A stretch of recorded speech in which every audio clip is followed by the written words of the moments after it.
দর্শক, অবশেষে প্রথম আলো ডেইলি স্টারে ঘটনা যেটা ঘটেছিল সেই ঘটনার প্রেক্ষিতে একটি মামলা হয়েছে। প্রথম আলোর মামলা কমপ্লিট, ডেইলি স্টারের মামলা প্রক্রিয়াধীন, তেমনটা জানিয়েছে পুলিশ। এর আগে আমরা গতকালকে জানিয়েছিলাম যে ছায়ানটের ঘটনায় মামলা হয়েছে এবং সেখানে 350 জন আসামি করা হয়েছে। এবার প্রথম আলোর মামলায় 500 জনের বেশি আসামি করা হলো এবং সেটা অজ্ঞাত, কারো নামই উল্লেখ করা হয়নি।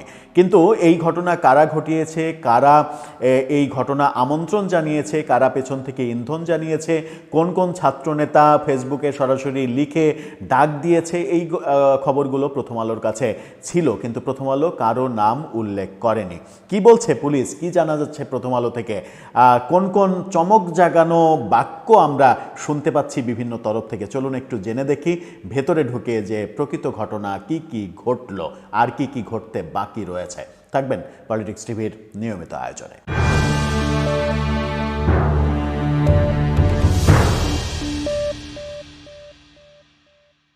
দর্শক, বলছিলাম প্রথম আলো ডেইলি স্টারের ঘটনায় অতঃপর একটি মামলা সম্পন্ন হয়েছে, আরেকটি মামলা প্রক্রিয়াধীন বলে পুলিশ জানিয়েছে। প্রথম আলো মামলা করেছে, যেটা প্রথম আলো শিরোনাম দেখলেই বুঝতে পারবেন, তারা নিশ্চিত করছে এই ঘটনা।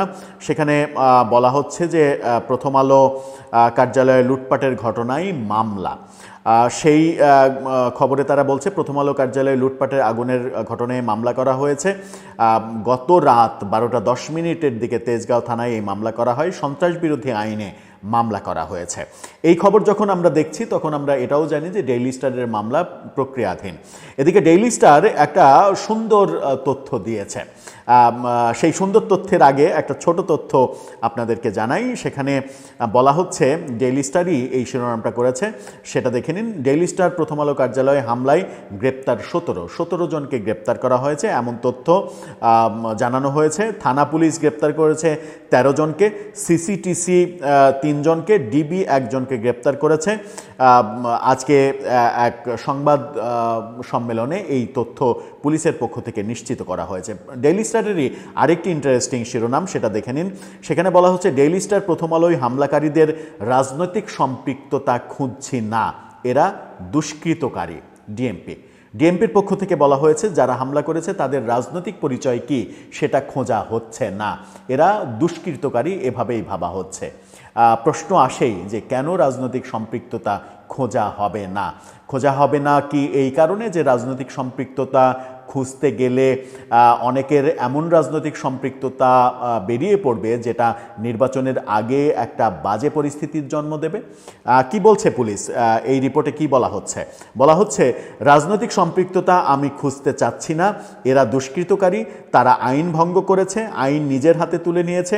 বাংলাদেশের প্রচলিত যে আইন, যে বিচার ব্যবস্থা, সেই বিচার ব্যবস্থায় তাদের বিচার নিশ্চিত করা হবে।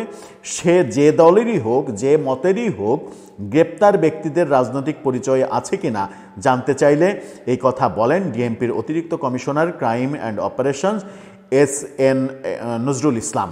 গণমাধ্যমের উপরে হামলার আরও আশঙ্কার বিষয়ে তিনি বলেছেন, আমাদের কাছে এরকম আপাতত কোনো তথ্য নেই, যদি এরকম তথ্য পাই অবশ্যই আমরা আইনানুগ ব্যবস্থা নেব। মব ভায়োলেন্স প্রতিরোধে পুলিশের সক্ষমতা নিয়ে প্রশ্ন তোলা হলে এই কর্মকর্তা গণমাধ্যমে বলেন, আমরা সক্ষম, সব সময় সব ঘটনা আমরা প্রতিহত করতে পারবো, বিষয়টা এরকম না। যদি বিগত দিনের কথা বলি তাহলে দেখেন, যখন পাবলিক সেন্টিমেন্ট একটা গ্রো করে, এটাকে রেজিস্ট করার জন্য রাষ্ট্রীয় যে সক্ষমতা, সেটা রাষ্ট্র তো সর্বোচ্চ পর্যায়ে সেটার ব্যবহার করে। কারওয়ান বাজারের যে ঘটনাটা, ওখানে যে অবস্থা ছিল, এটার অন্তরালে আরও কিছু বিষয় আছে। অন্তরালে আর কি কি বিষয় আছে সেটা একটা বড় প্রশ্ন। তিনি বলছেন, আমরা যদি ওখানে অ্যাকশানে যেতাম তাহলে গুলি হতো, 2-4 জন মারা যেত, পাল্টা তারা পুলিশকে, আমার ওখানে যে পুলিশ ফোর্স ছিল, পুলিশ ফোর্সের ওপরে আক্রমণ করতো এবং আমরা জানি না যে তাদের মনের ভিতরে কি ছিল।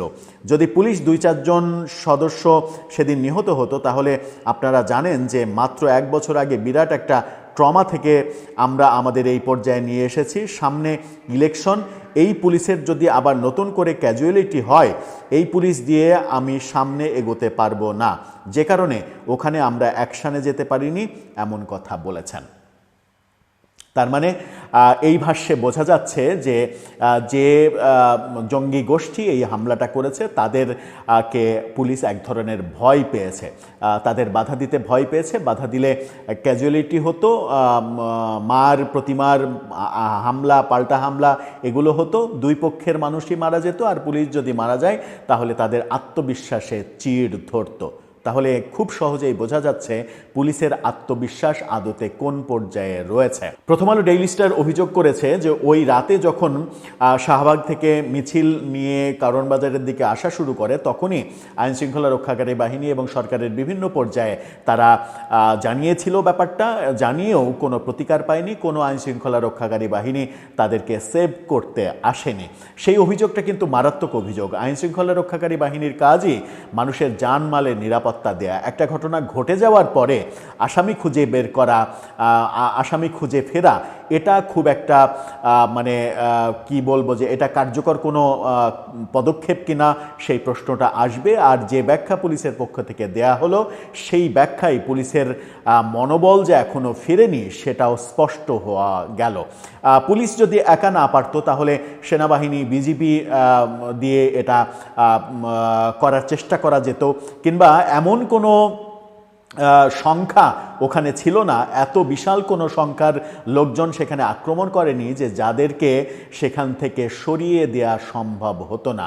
খুবই মুষ্টিমেয়, খুব বেশি হলে 100-200 জনের একটা দল এই কাজটা করেছে, যেটা আটকানো পুলিশের পক্ষে খুবই সহজ ছিল। কিন্তু পুলিশ মনে করেছে যে এটা ওই তৌহিদি জনতার মতো করেই যেভাবে মানে হামলে পড়া হয়েছে, আক্রমণ করা হয়েছে। যদিও আমরা আরেকটি ভিডিওতে আলোচনা করেছি যে ইন্টারেস্টিং যেসব কাহিনী এখন বেরিয়ে আসছে, টাকা লুট করে সেই টাকা নিয়ে যে টিভি কিনেছে, ফ্রিজ কিনেছে, লুটপাটের যে ব্যাপারগুলো আমরা দেখেছি, সেই লুটপাটের ব্যাপারগুলো মানে খুবই মানে বেদনা বিধুর ব্যাপার।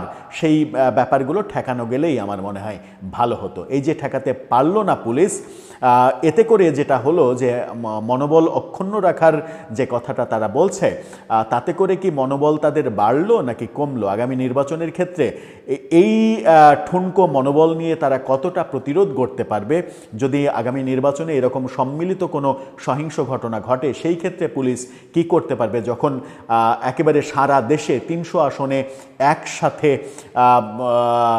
মানে লক্ষাধিক নির্বাচনী কেন্দ্রে যখন নির্বাচন হবে, তখন কিভাবে এটা মানে প্রতিরোধ করা সম্ভব হবে, সেটা একটা বড় প্রশ্নই বটে। দর্শক, আপনার কি মনে হয়? আপনার মতামত জানিয়ে লিখতে পারেন আমাদের কমেন্ট বক্সে।